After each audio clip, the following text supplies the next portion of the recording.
బాలు బయటికి వెళ్ళి మీనాకి ఫోన్ చేస్తాడు. మీనా ఫోన్ లిఫ్ట్ చేసి చాలా సీరియస్‌గా మాట్లాడుతూ ఉంటుంది. అప్పుడు వెంటనే బాలు ఉండి, "ఇదిగో పూలగంప, మా నాన్న వచ్చేటప్పుడు ఏదో తీసుకురమ్మని చెప్పాడు. నేనది మర్చిపోయాను. అదేంటో కాస్త చెప్తావా? లేకపోతే మా నాన్నకైనా ఫోన్ ఇవ్వు" అని చెప్పేసి అనగానే అప్పుడు వెంటనే ఇంకా మీనా ఇలా అంటుంది, "నా చేతులతో ఏ పని చేసినా దరిద్రమే. నా దరిద్రపు చేతులతో ఎందుకు పనులు చేపిస్తారు? మీ నాన్నకే ఫోన్ చేయొచ్చు కదా" అని చెప్పేసి ఇంకా మీనా అంటుంది. అప్పుడు బాలు ఉండి, "మా నాన్న ఫోన్ లిఫ్ట్ చేయట్లేదు" అనగానే మీనా ఉండి, "సరే మామయ్య గారికి ఫోన్ ఇస్తాను" అని చెప్పేసి వెళ్ళి తనకి ఫోన్ ఇస్తుంది. అప్పుడు వెంటనే తను మాట్లాడి, "రే బాలు, ముహూర్తం టైం అవుతుంది. బెల్లం తీసుకొని తొందరగా రా" అని చెప్పి ఫోన్ పెట్టేస్తాడు. ఇంక తర్వాత రోహిణి రెడీ అయిపోయి పక్కనే నించుంటుంది. అక్కడికి సుశీలమ్మ, మీనా వాళ్ళమ్మ పార్వతి ఇద్దరు అక్కడికొస్తారు. రావడంతోనే, "అమ్మ, నీ తరపున మీ నాన్న రాలేదా?" అని చెప్పి అడుగుతాడు. అప్పుడు వెంటనే ఇంక తనుండి, "మాట్లాడవేంటమ్మాయి, మీ నాన్న అసలు ఉన్నాడా లేడా? రాలేదేంటి?"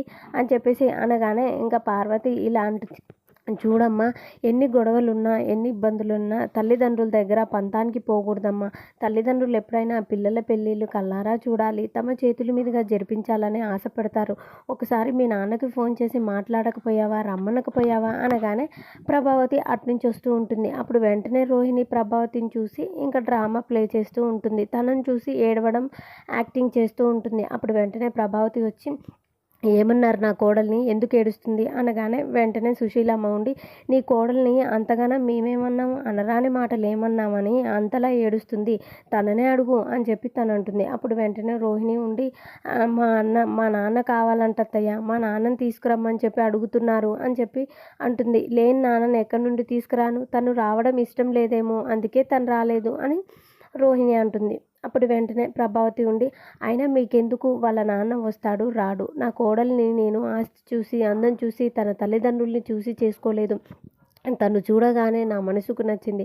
నేను చేసుకుంటాను. మీకెందుకు?" అని చెప్పేసి తిడుతూ ఉంటుంది. "ఏం పార్వతి, అసలు ఇలాంటి అలగజనాన్ని నా వియ్యపురాలుగా చేసుకున్నందుకు దానికే నేను చాలా బాధపడుతున్నాను. పిలవని పేరంటానికి సిగ్గు లేకుండా వచ్చారు. అయినా నీకు భర్త ఉన్నాడా? నీ పిల్లలకి తండ్రి ఉన్నాడా? తన తండ్రి గురించి నీకెందుకు?" అని ఎగతాళి చేసినట్టు మాట్లాడుతుంది. అప్పుడు వెంటనే ఇంతలోనే మీనా అక్కడికొచ్చేస్తుంది. వచ్చి వాళ్ళమ్మని తిడుతూ ఉంటుంది. "అమ్మ, నువ్వెందుకొచ్చావు ఇక్కడికి? నేను మాటలు పడుతుంది సరిపోదా? ఇంకా నువ్వు కూడా మాటలు పడాలా? ఏ కూతురికైనా, ఏ కొడుకుకైనా తల్లిదండ్రుల్ని తమ కళ్ళ ముందే అవమానిస్తూ ఉంటే ఆ బాధ తట్టుకోలేరు. నాకెందుకమ్మా ఆ శిక్ష" అని చెప్పేసి తను ఏడుస్తూ ఉంటుంది. సరే అనేసి ఇంకా అక్కడి నుండి తను వెళ్ళిపోతుంది. తర్వాత మీనాతో ఇలా అంటుంది, "ఏ పూలగంప, మీ అమ్మ వాళ్ళని ఎంతలో ఉండాలనో అంతలో ఉండమని చెప్పు.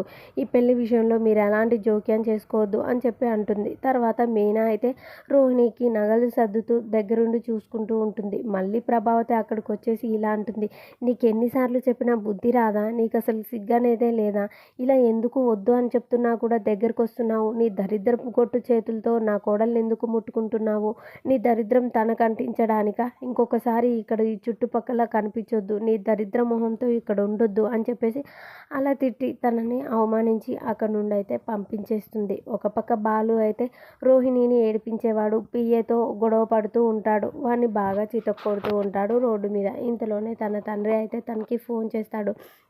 అప్పుడు వెంటనే బాలు ఫోన్ లిఫ్ట్ చేసి మాట్లాడతాడు. అప్పుడు తనుండి, "రేయ్, ఎక్కడున్నావురా? ఇంతవరకు రాలేదు. పెళ్ళికి టైం అవుతుంది ముహూర్తానికి" అనగానే వెంటనే బాలు ఉండి, "ఇక్కడ ఒక ఫ్రాడ్ తగిలాడు. వానికి బుద్ధి చెప్తున్నాను. అయిపోయింది, వస్తున్నాను" అని చెప్పి అంటాడు. తర్వాత ఏం జరుగుతుందో నెక్స్ట్